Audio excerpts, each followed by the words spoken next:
সুপ্রিয় ভিউয়ার্স, যারা দেশে এবং প্রবাসে আমার ভিডিও দেখছেন, আমার পক্ষ থেকে সকলকে জানাচ্ছি আন্তরিক শুভেচ্ছা ও অভিনন্দন।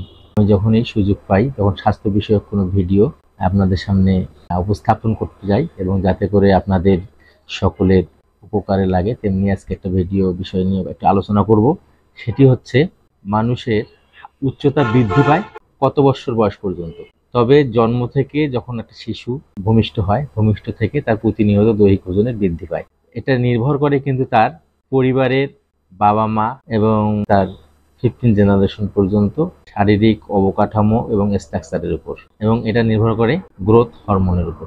এখন এই হরমোন সাধারণত একটা বয়স পর্যন্ত কিন্তু এর নিঃসরণটা বেশি হয়। এই হরমোনটা এমনই একটা যেটা হাইট বাড়ানোর জন্য সহায়তা করে। কোন বয়সে হাইটটা সবচাইতে বেশি বৃদ্ধি পায়? গবেষণায় দেখা গেছে ছেলেদের বেলা দেখা যায় যে 16 থেকে 18 পর্যন্ত, আর মেয়েদের হলো 14 থেকে 17 পর্যন্ত এই হাইটটা কিন্তু বৃদ্ধি পায়।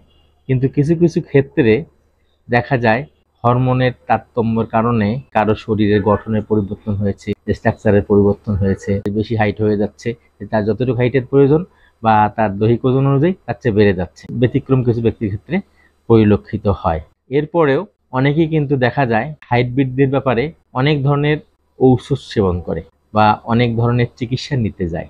এতে করে কিন্তু দেখা যায় যে হাইট বৃদ্ধিটা তেমন হয় না, তার চাইতে কিন্তু অনেক ধরনের জটিল সমস্যা পড়তে হয়।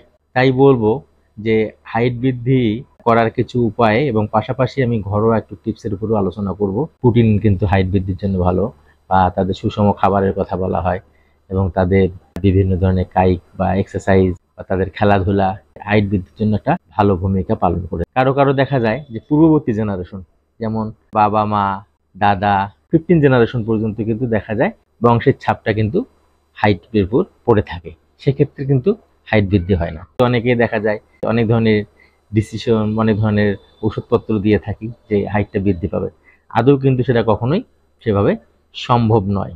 অনেকে হয়তোবা পরামর্শ দেয়, কিছু মেডিসিনের কথা বলে, কিছু হয়তোবা দেখা যায় ভেষজ ট্রিটমেন্টের কথা বলে, কিছু কায়িক পরিশ্রমের কথা বলা হয়, কিছু ব্যায়ামের কথা বলা হয়, যে যদি 18-র মধ্যে থাকে বা 18-র নিচে থাকে সেই ক্ষেত্রে কিন্তু কিছুটা হলেও সুফল আসে।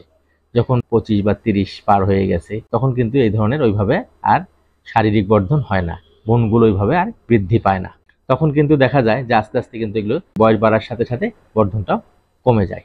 আমি এ ব্যাপারে কিছু ঘরোয়া একটা টিপসের কথা বলবো। সেটি হচ্ছে যে শারীরিক বৃদ্ধির জন্য, যেহেতু আমি একজন ইউনানি চিকিৎসক, যে ইউনানি ভেষজটি খুব উপকারী, খুব পরিচিত, তেমনি একটি ভেষজ অশ্বগন্ধা, যে অশ্বগন্ধা হাইট বৃদ্ধিতে ভালো কাজ করে থাকে। সেক্ষেত্রে কিভাবে খাবেন? যে অশ্বগন্ধা পাউডার আপনারা 5 থেকে 7 গ্রাম সকাল এবং রাতে দুধের সঙ্গে খেতে পারেন, হালকা গরম জলের সঙ্গে মিশিয়ে খেতে পারেন। এতে আপনাদের সুফল মিলবে। আজকের কত বয়স পর্যন্ত উচ্চতা বা হাইট বৃদ্ধি পায় সেই নিয়ে আলোচনা ছিল। আজকের এই ভিডিওটা যদি আপনাদের ভালো লাগে অবশ্যই আপনারা লাইক করবেন, শেয়ার করবেন এবং কমেন্ট করবেন, এবং আপনাদের কোনো মতামত থাকলে অবশ্যই কমেন্ট বক্সে লিখে জানাবেন। পরবর্তীতে সে বিষয়ে আমি আলোচনা করে জানিয়ে দেব। আর যারা আমার চ্যানেলটি সাবস্ক্রাইব করেছেন আমার পক্ষ থেকে অসংখ্য ধন্যবাদ। আর যারা নতুন তারা আমার চ্যানেলটি সাবস্ক্রাইব করবেন, পাশে থাকা বেলটি বাজিয়ে দিবেন, যাতে করে নতুন কোনো স্বাস্থ্য বিষয়ক ভিডিও আপলোড হলে দ্রুত আপনাদের হোম পেজে শো করে। আপনারা সবাই সুস্থ থাকুন, সুন্দর থাকুন, এই প্রত্যাশায় আমি বিদায় নিচ্ছি। আপনাদের সবাইকে অসংখ্য ধন্যবাদ।